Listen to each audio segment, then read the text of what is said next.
Well, what a beautiful day to be in Apalachicola, man. What a great spot for our state. I've always enjoyed coming here. Beautiful, beautiful part of the world. And we've got a great announcement here today. As you see, we've got a little hardware behind us that we're going to unveil here in just a minute.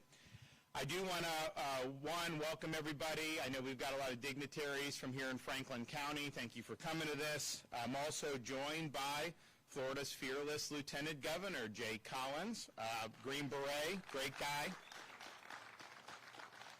Our very busy and accomplished Secretary of State, Cord Bird. He's got to navigate election integrity, which he does very well, and we do very good in that in Florida. We've worked very hard on it. But then he also is the kind of the chief diplomatic protocol person for Florida. He oversees stuff with arts and stuff, and we've had a lot of work there because I'm not funding with your tax dollars woke stuff, right? And so we've got to get in there and do all that. And Cord's been right there, and then now he's really the tip of the spear for America 250, and Florida's really. We're leading the country and leaning in on this because we think it's important to remind people that we're lucky to be Americans. Visit Florida President and CEO Brian Griffin. So he's relatively new to the job, doing a great job. So we're here today, September 17th, which just happens to be Constitution Day. And 238 years ago, we had the delegates to the Federal Convention in Philadelphia sign their names to what would eventually be adopted as the United States Constitution. And that was not an easy task. We sometimes, America 250, as we look, that's celebrating July 4th, 1776, when they declared independence. It's kind of a little pesky fact of that is just declaring it didn't mean they actually achieved it. They had to fight a war. They had to win a war. They had to win a war against the foremost power in the world, and they were very much outgunned. And you had 2/3 of the population either was loyal to the British Crown or didn't care. And so you basically had 1/3 of the colonies that wanted to do the American Revolution.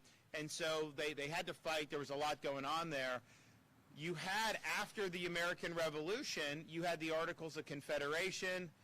You had a lot of problems in a lot of these states, and there really wasn't good order. The founders at the time who had kind of steered the country through the revolution, they were worried that you'd have all this mob violence and mobocracy, and that the whole experiment would just basically collapse on the runway, so to speak. And so they figured, something needed to be done. They needed to have a framework for the country so that you could protect our God-given rights, but also provide a framework for the country to be able to grow and prosper. So that's really what led to the movement to convene in Philadelphia in 1787. And part of the reason we're here today is because we are here as part of America's 250 to honor the namesake of this county and one of the delegates to that convention in 1787, Benjamin Franklin, who, I don't know that we've ever had someone quite like Franklin in all of American history. At the time, though, since it's Constitution Day, it's important to point out this was kind of a renegade thing that was being done. I mean, they said they were going to change the Articles of Confederation. They're meeting in Philadelphia. They didn't exactly have cable news then, so they're kind of deliberating. You don't have media in there, and they're having to hammer out a lot of really important issues. There were two people at that time that were just head and shoulders above everybody else. George Washington, of course, the father of the country, was the commanding general during the American Revolution, and then Ben Franklin. And it wasn't even close. Nobody else was even close. And so the fact that Franklin was there, and he was getting up in years by the time you got to the 1787 time period, that was really, really significant. And so Constitution Day is a reminder that this is not something that is normal to have a written constitution endure for over 230 years. In fact, it's totally opposite the whole sweep of history, where these republics had been created, and then they typically collapsed. And so our founders really took those lessons to heart. They wanted to make sure that they created a foundation so that the country would be able to prosper, but they knew you could do the best Constitution in the world, but it would not be something that would run on autopilot. And so when Franklin walked out of that convention, he was asked, did you give us a republic or a monarchy? And he said, a republic if you can keep it. Because they understood each generation has to do their part, exercising the duties of being a citizen in a republic, sometimes having to strap on a uniform, risk your life, and even give your life for service to this country. So they knew that what they had done was monumental, but they also knew that the whole experiment would continue to be a work in progress. And so as we reflect on Constitution Day, there were compromises. It wasn't a perfect document, but it was the best that had ever been done up to that point. We should be thankful for that, but we also know we have a lot of work to do in this country to make sure that we are restoring the original vision of what America has been supposed to be. And I know a lot of people have worked very hard. I know Florida's worked very hard on that to really show a positive light and what can be done when you have a free state, when you enforce the law and make sure that people are protected, when we make sure that we're doing things to lift people up. So I'm proud of that, and I'm proud to be here on Constitution Day. So we've had, overall with America 250, our view is to lean into it. There are jurisdictions in this country that are tearing down statutes of America's founding fathers. In Florida, we don't do that. In fact, we're putting up new statues of America's founding fathers in different parts of this state. And that is really a natural outgrowth of our emphasis on civics education since I've been governor. It just occurred to me that American civics and understanding what it means to be an American, understanding the Constitution, the Declaration of Independence, that had really been a lost art. You go to a lot of universities, they don't want to be teaching about that. They want to be teaching about, some zombie studies or something ridiculous. And so we really wanted to make sure that, because it doesn't matter what you're going to do with your life, when you leave our K-12 system, and honestly the universities we want to include in this as well, and we have, some people are going to go straight into the workforce. Honestly, if you get skills, you graduate high school, there's a lot of opportunities to do that. Sometimes people go to college and they go deep into debt. Not in our state universities, because the tuition's the same as when I became governor. It's the cheapest in the country for Florida residents. We're proud of that. But others, sometimes you go deep in debt and then don't have a lot of great options. So going straight into the workforce is a really viable thing for a lot of people. Others will go to a state college, some will go to a university, some will go to professional school, all these other things. Some will go into business, some will go into this. It's a lot of different pathways, but all the people that come out of this state's school system will be called upon to exercise the duties of being an American citizen. And with the rights that we have from God and are protected by the Constitution comes responsibilities. And that may just mean that you participate in elections. Maybe it means you go as a parent, you go to a school board meeting because they're not doing what they're supposed to do, and you let them have a piece of your mind. Maybe you run for political office. Maybe you join the military. Maybe you support you're in law enforcement. There's a lot of different ways that you can contribute as a citizen, but I just think it's important, and I've always believed we can't be graduating blank slates. We've got to give our students a foundation so that they understand how America came to be, what are those enduring principles that mark the founding of this country and continue to make us unique throughout the world, and how do you apply that into this modern age. There's nothing new under the sun. Our founders studied all of human history. Human nature has not changed. They didn't have TV in 1787 or internet or social media, thank God. They didn't have artificial intelligence, which that's all. Don't even get me started on that. They're like, oh, we're all just going to be under artificial intelligence. Really? It's garbage in, garbage out. And when you're querying this, if they have a bad data set, they're producing bad results. And I see a lot of flaws in that whole thing. We'll discuss that at length some other time. So they didn't have that, but they understood human nature. They understood the power of government. They understood the need to limit it and separate the branches and create checks and balances. And those insights are as true today as they were in 1776 when they declared independence, in 1787 when they signed the Constitution 238 years ago today, and it was just as true when they ratified the Bill of Rights shortly after the launching of the new republic in the early 1790s. So all of that is just how I think it's important. So these are really timeless principles. These are things that we want our students to understand and appreciate. So we've done speech and debate now. We have this debate initiative. Every school district in Florida is doing it. I think when we started, I think we had like 10 school districts that really were serious about speech and debate. Now everyone is. We host a championship in Orlando. We've been hosting that there across the nation. And, you know, first of all, when you have to get involved in speech and debate, in this day and age, I just think it's important. You need to be able to stand and articulate something in a public setting. You can't just be like, doing social media the whole time, right? And burrowing into that world. We see that creates a lot of problems in society. So I think that's a benefit, even apart from civics, just that we're doing that. But also, when you talk about speech and debate, you may have a certain viewpoint on that. You may be like a high school student that, really, believes in like gun restrictions, right? Well, you may be asked, hey, you got to defend the Second Amendment. And then you've got to question your own assumptions. You've got to actually think, okay, there's a lot of people that believe in the Second Amendment. Why do they believe that? Why, if a student hasn't been there, why is it? And then you have to go and you have to grapple. And then you actually see things from a different perspective.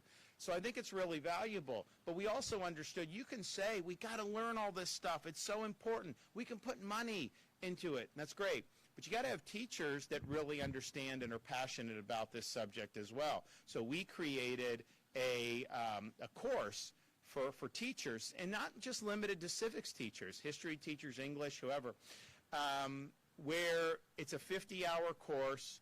We got some of the best scholars from the country to do, so it's like a lot of it's on video, and you kind of do all this. You get a $3,000 bonus if you go through with it, which is really, really good, and I know a lot of appreciative. But you're actually learning things about, okay, when they showed up in Philadelphia in 1787 to do the Constitution, what was their frame of reference? Talk about religion. You talk about Enlightenment. You talk about British common law. You talk about all these different things that influenced how the Founding Fathers thought and have influenced American constitutionalism since then. And honestly, it is a lost start. You are not, that course that is offered in Florida, you're just not going to get that at universities. Now, maybe now at New College in Sarasota, Hamilton Center, University of Florida. We're working on Adam Smith Center to do more in Florida International. We've really worked hard, on all this, and I think it's great. But generally speaking, around this country, you can go and you're just not going to be equipped with this. It's just been a lost start. So we've been very excited to do that. I think it's important. It's something that, you may not, it's not always on the front burner, right, of things. But if you take a step back and you say, ultimately this experiment is going to rise and fall on we the people. And if people don't understand this or don't believe in it, then it's just a matter of time before, this whole experiment collapses. But so far, we've had 21,000 teachers that have gone through this course, which is really incredible. And the satisfaction results after they go through it is like 90-some% say it was very worthwhile. So that's really, really meaningful. So now you have someone in the classroom that understands this, has a great frame of reference, and is able to inspire students to do. So we've doled out $60 million to teachers who have gone through this program. And I'm just really excited that we were able to do that. We've been doing it now for a number of years. It's been really, really good. So we've done all this on civics. And I mentioned something with the universities as well, because I do think it flows even beyond K through 12. We have something at the University of Florida called the Hamilton Center. It's only been in existence for a few years. I think it's already the premier institute for the study of Western civilization, American constitutionalism, and citizenship in a republic in the entire country. They're hiring faculty from Harvard and Princeton, not leftist faculty, but they're hiring because those universities, honestly, they've gone really, really off the rails. So you have really good scholars who that's not what they signed up for. Well, then they can come to Hamilton, they can come to the University of Florida, and all of a sudden it's like, man, yes, we believe in the classical mission of a university. We believe in preparing citizens, or preparing students to be citizens of this republic. We want them to think for themselves. We don't want ideological indoctrination. So that has been something that's absolutely amazing. It's only going to get better. And, you know, I've spoken with some really significant people across the country that are in academics, and they're like, all these people want to go to Florida now. They're like, it's like that wouldn't, I mean, even 5-6 years ago that wouldn't have been the case, right? Now, this has really been, the state of Florida is really the focal point of the study of American ideals, constitutionalism, Western civilization, the things that kind of elite academia has frowned on for so many decades because it doesn't fit their ideological agenda. Well, we're done with their ideological agenda, and we want these universities to work for you, the taxpayers. So you can't have a situation where you're voting people in like me by 20 points, and somehow these universities are Marxist compounds. That doesn't work, and that's not what we're doing in Florida. So Hamilton Center is amazing. New College in Sarasota, another good example. You know, they just got commissioned a statue on campus. They got privately funded that they're going to do to commemorate Charlie Kirk. Not a lot of universities would probably, you know, want to go that direction given their ideological orientation, but New College is really dedicated to being a classical liberal arts college. It wasn't always like that. It was very left of the left. We put a lot of people on the board. They got new leadership. They did things like, they were the first college in America to eliminate DEI. This is years ago, but they did that. They eliminated some of these esoteric studies that are more about ideological indoctrination. And so now the enrollment has really risen. The test scores are now going up. They're recruiting students from all across the country. Because, you know, as a parent, like we've got kindergarten, second, and third grade, so it's not like this is front burner for my wife and I, but we do think about, you do all this stuff as parents, you have certain values you're trying to instill, and then what? You turn them over to a university and it all just gets wiped away and they're doing the opposite? Like, a lot of parents don't want that, right? And so, I mean, you could be like me. I rebelled against it and I became conservative as a result of the leftism because I knew it was bunk, but that's not true for everybody, right? So you just go. To be able to go to New College now, you know, hey, you're sending the kids. They're going to be really lifting up, I think, the values that a lot of people do. So that right there has been a big success. And then we've got other examples across the state of Florida. So that's something that is going to be important, not just now, not just 5 years from now, but that's for a generation. That's going to be significant. And the state of Florida is leading the way, which brings us to America 250. I think it's really important. I mean, you know, next year is America 250, but we've leaned in on it and say we're going to be doing a lot of stuff leading up to next year, and we're going to make sure that the state of Florida is really at the forefront of celebrating this. Now, Florida at the time was not a British colony and was not a part of the American Revolution. We obviously came online a little bit later than that when you had, you know, different skirmishes, things that kind of happened in that, and eventually became a territory and then became a state in the 1840s. And we are the oldest, with St. Augustine, that's the oldest settlement in all of European settlement in all of North America. You know, I see some of these guys sometimes from Massachusetts. We're at the National Guard Conference a couple of months ago, and they say, you know, we have the first muster in 16, whatever. I'm like, whoa, whoa, whoa, whoa, whoa. They were mustering in St. Augustine in the 1500s. That's just the truth. But it was not. It was Spanish control. So, but put that aside. We think it's important. We know it's important, and so we're going to do it. So we started with George Washington. There was a statue of him up in Mount Vernon, and I guess they weren't necessarily using it at the time. So Mount Vernon agreed to loan it to the state of Florida, So we put it in the state capitol in Tallahassee. So you walk in, and if you're going to go left to go to the governor's office, you see this beautiful statue of George Washington there. And we did the unveiling of that, and that's just been amazing to have that in the state capitol. I mean, you know, the reality is Franklin is one of a kind. Washington, if it wasn't for Washington, the country would not have gotten off the ground. That's just the truth. You know, the whole idea of a republic is no one is indispensable. You elect people, you do this.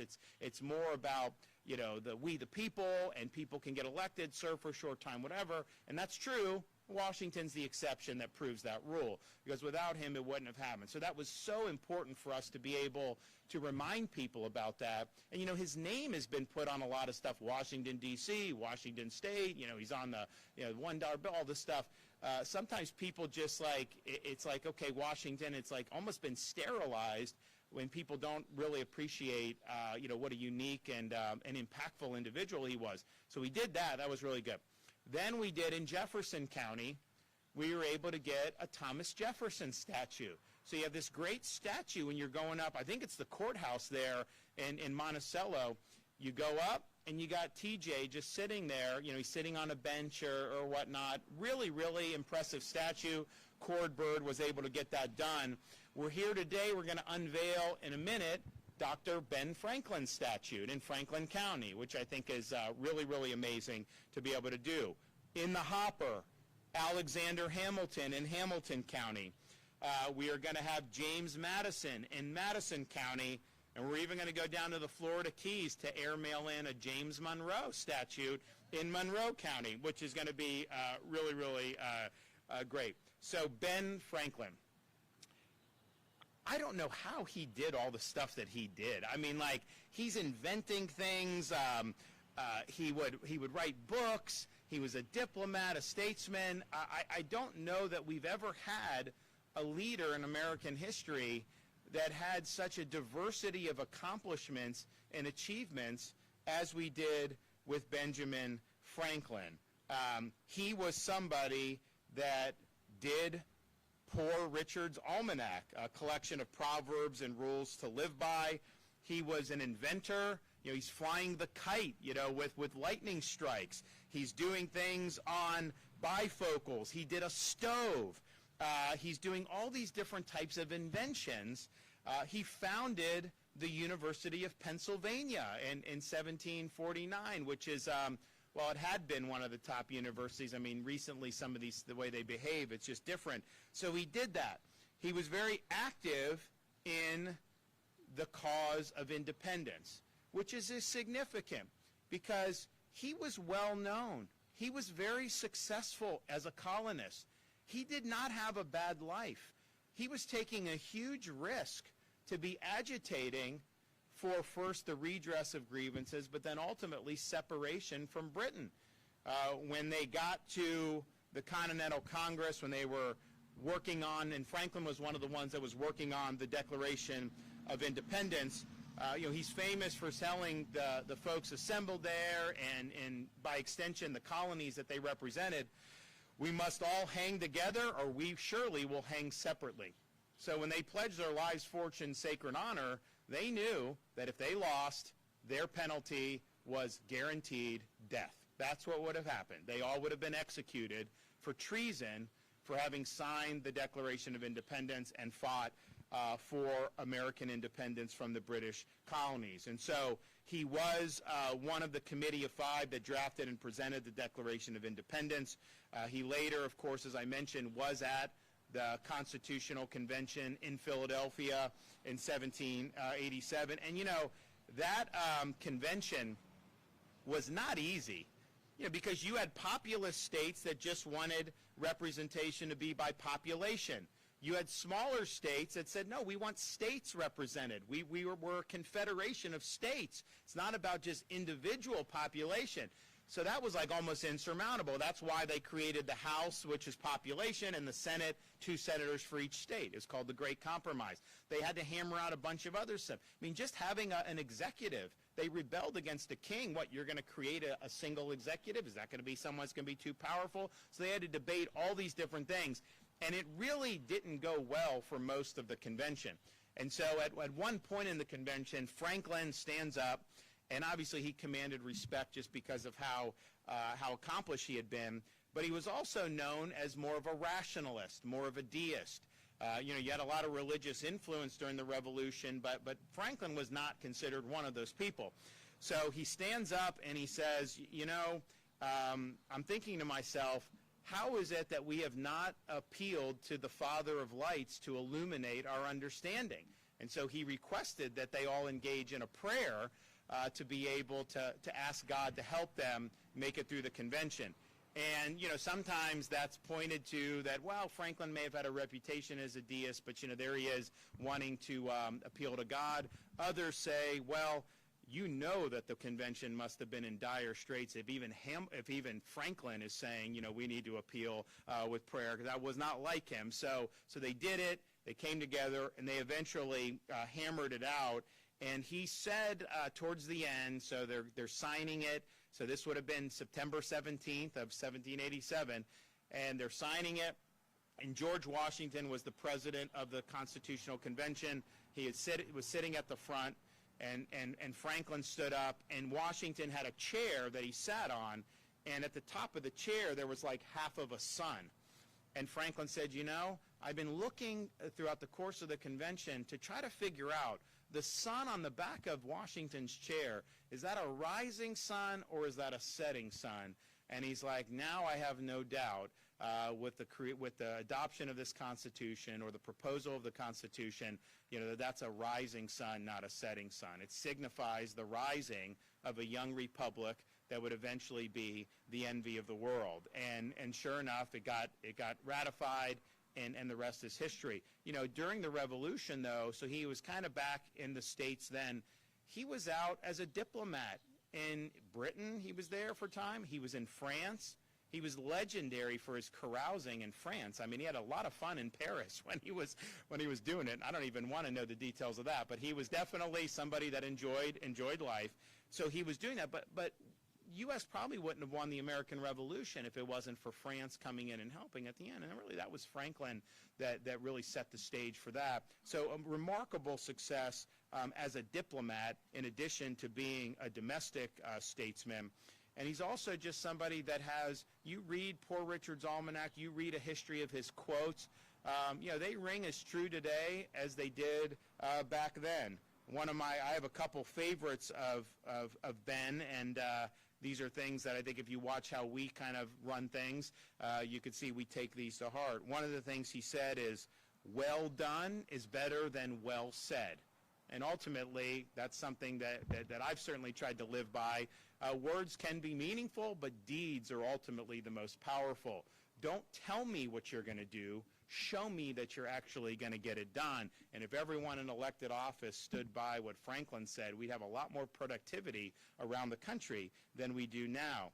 The other thing that I've taken to heart, as he says, is he that is good for making excuses is seldom good for anything else. You got to kind of step up, you got to get it done, and you can't be making excuses. So we're really excited to be here. I think people need to know. I mean, my kids, we're telling them every time we do these about these different folks, and I really hope our young people are able to be inspired by the examples of America's founding fathers. I mean, I just think to myself, how would this have worked back in 1776, 1787, if instead of like a Benjamin Franklin, you had people like Adam Schiff? I mean, would it have done well? I mean, I think probably it would not have done well, right? I mean, it just, so we were really blessed with a unique set of leaders who were able to achieve great things and give us an opportunity to live in a free society. And obviously we struggle to continue that, to make it better, to restore freedoms as those have been eroded by big government over the years, and we've done that in Florida in a number of different respects. But man, I hope these young people throughout the balance of this year and through next year really are able to learn something significant about the founding of this country. And I think it could help spark a great renaissance throughout the country if young people really appreciate these ideals. The country's always done well when we're true to these founding principles when you're applying those faithfully, we typically do well. We get into trouble when people turn their back on those founding principles and when they're not continuing to recognize the enduring principles that the country was founded on. So I do think it's important, not just as an academic exercise. I think it's important going forward as free people. So before we're going to call up the LG, we're going to call up Cord Bird, we're going to call up Brian Griffin to make some brief comments. But before we do that, Secretary Byrd and I are going to officially unveil the statue of Dr. Benjamin Franklin that will be right here in Franklin County.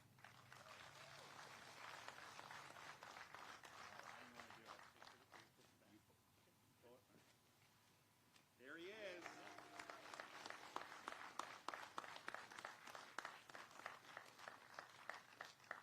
Good man right there.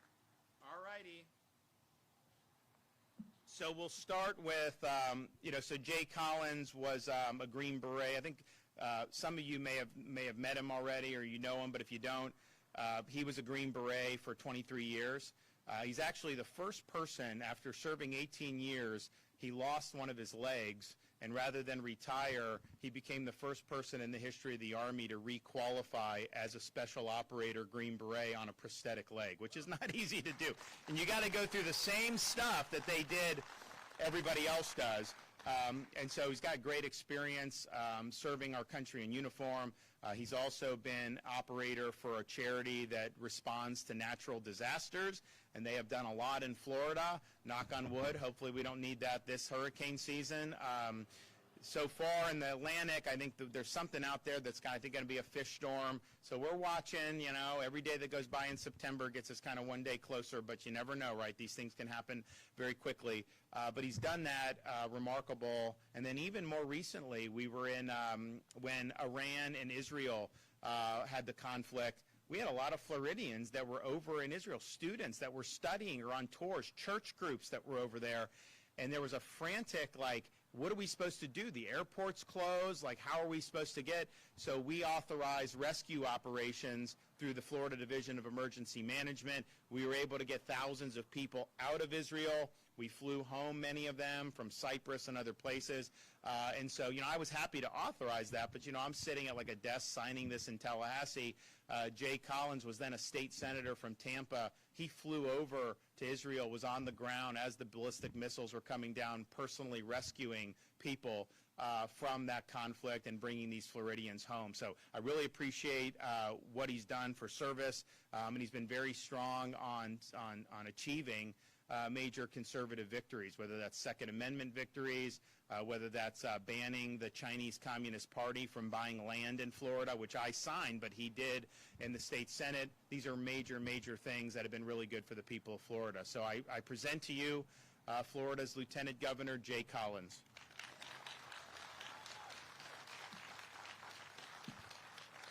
Well, good morning. It is great to be here. I'm a bit of a history nerd. I love it, having traveled around the planet and seen some of the places that are so dissimilar from what we have right here in America. But more than anything else, aren't you glad to wake up every day and be a citizen of these United States? We are so blessed. We are absolutely blessed. With America 250 coming up, the governor hit, as always, all of the key talking points. You can hear some things again, some things that are really, truly important. But what we have to talk about is the audacity, the courage, the thoughtfulness, the leadership of our founding fathers. Look at what they built. Look at our nation that they built compared to the time. They risked everything they could be for a belief of something bigger than themselves, of freedom, of a republic, of we the people. They did that. We uphold that. When I served in the military, when the governor served in the military, and each of you who are veterans as well, we swore an oath to defend our Constitution, to protect, preserve, and defend. And that's the same oath that we swear when we serve in office. It's fitting that we're here today in Franklin County honoring Dr. Benjamin Franklin the way we are, because frankly, there is nobody who we should talk about more on this day. What he did behind the scenes to build a nation. When the spotlight wasn't on him, he was never a president, but he did so many things. Only 2 years of formal education. He signed the Declaration, he signed the alliance with France, he signed the treaty with Britain, and then he signed our Constitution. He led our nation through storms, through difficulties, and yet was resolute in the end. The governor hit on the amazing things that he said. He hit on the story, but what we want to talk about here more than anything is, what does that mean to us? What does it mean to us? We have an opportunity each and every day as citizens of this nation, living in the best state in Florida with America's governor, who has stood alone incredibly often and been right when others wanted to chastise and push back. We know that bold, focused, conservative leadership matters. We have an opportunity to stand for those things that created our government, that created this nation, our American people.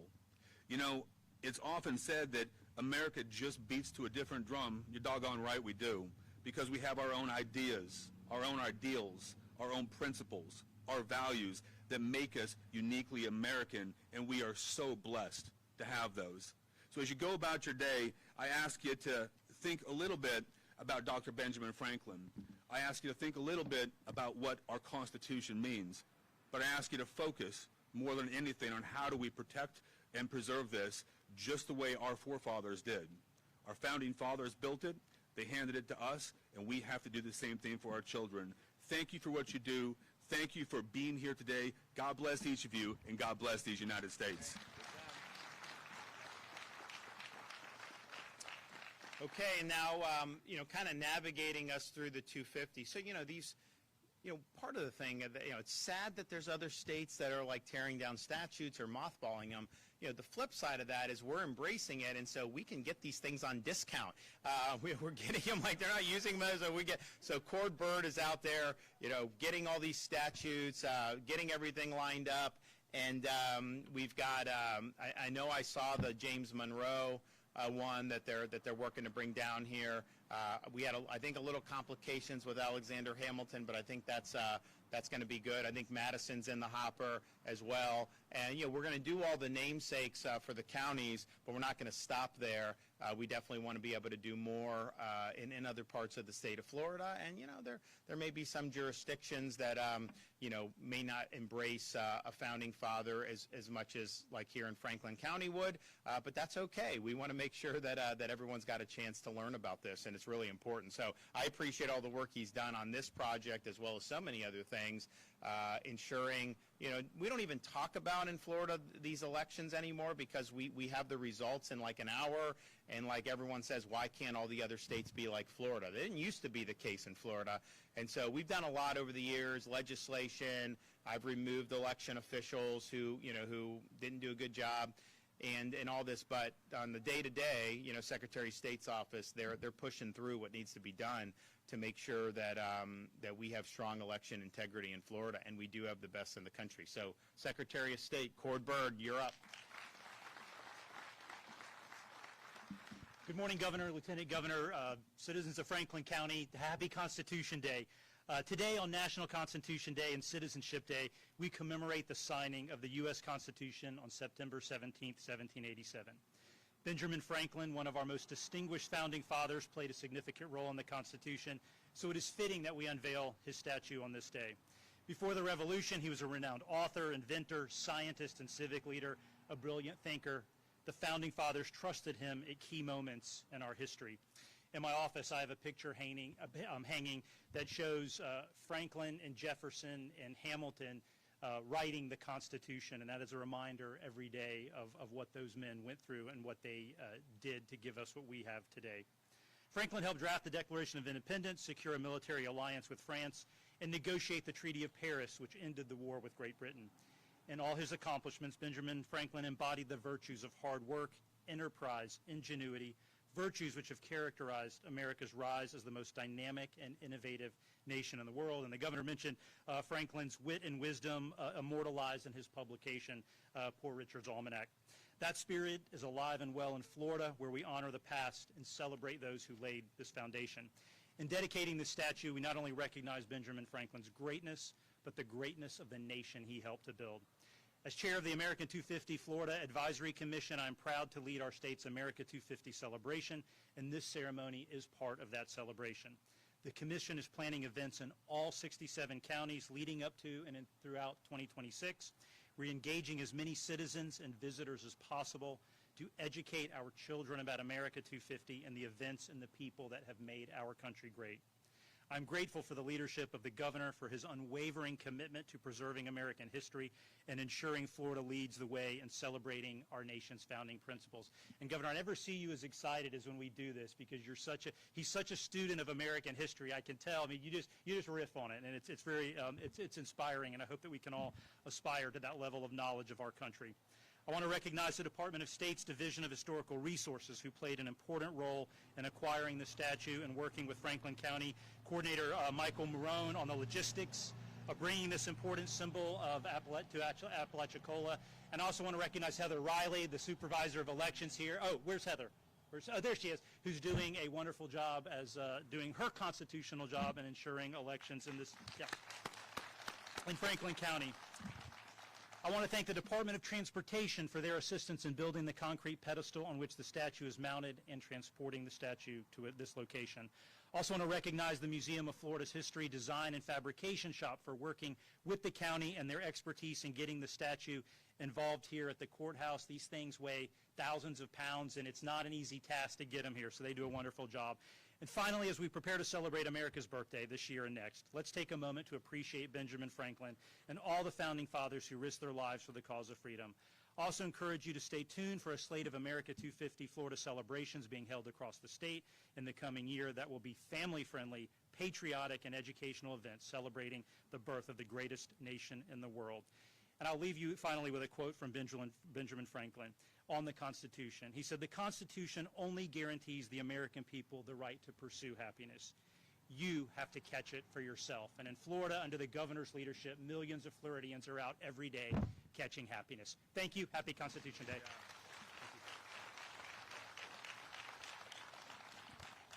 Just for the record, I get just as excited when we're talking about road widening projects and infrastructure grants. Yeah. If you believe that, I've got oceanfront property in Arizona I would like to sell you. So visit Florida.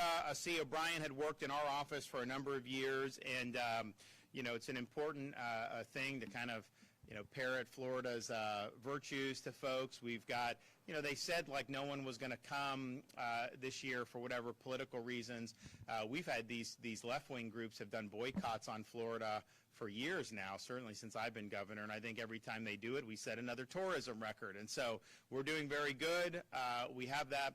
And, it's interesting. Obviously, people go down to the theme parks, and there's a lot of activity in South Florida. There's different things that happen. But one of the best things you can do if you really want to have a good time with your family is do Old Florida. And it's honestly, it's refreshing to not have everything be commercialized and everything, a lot of family. And I will tell you, like here in Apalachicola, like they catch the fit. It's amazing what they do. Great restaurants, very, very good, but just very beautiful. And, this is kind of, as Florida was meant to be. So we have so many great spots, particularly throughout the northern part of our state, not just here in Franklin County, but throughout the region. We've worked really hard with folks here and in neighboring counties to, recover from the storms. It's not been easy. I mean, you had Idalia in 2023, which was a major hurricane. It didn't get as much attention because when it hits the Big Bend in Florida, the media doesn't care as much as if it hit, other parts. That's just how they are. But it was very, very significant. Then you did Debbie, which wasn't as significant as Idalia, but it's going the same path when people are recovering. So that was really devastating. Then you had Helene, that came in.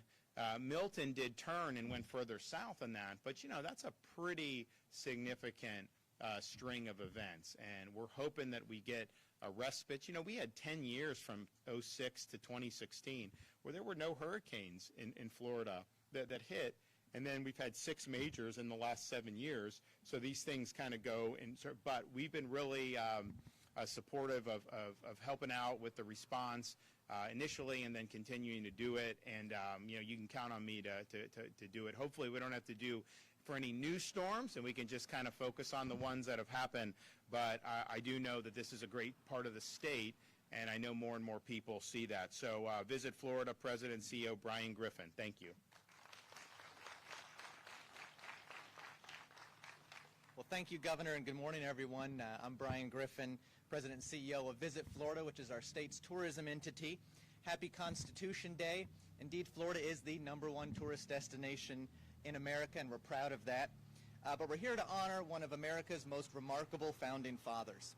Over the last few years, we've all witnessed a craze of bad faith, politically motivated demonstrators tearing down statues and demeaning our nation's founding. It achieved nothing but to reveal how little those individuals knew about American and world history. We're a good, decent, and just country founded by a group of wise, earnest, and God-fearing individuals, and we are lucky to call America home. Therefore, we should take every opportunity to remind future generations of the value and scarcity of liberty. That's why it's so fitting that Florida is putting statues up to restore the rightful recognition of our founding fathers and to celebrate them and all they contributed to our nation's successes. Once again, Florida leads.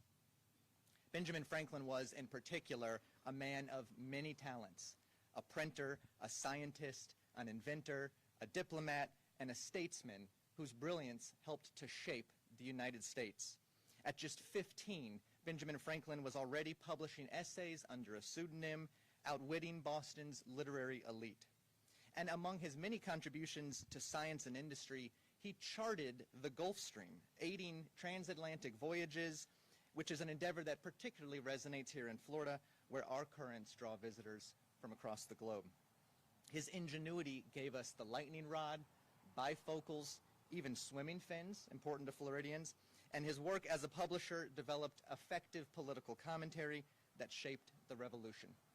He was instrumental in the Continental Congress and in the Constitutional Convention. He was a pivotal American diplomat in Europe, as the governor mentioned.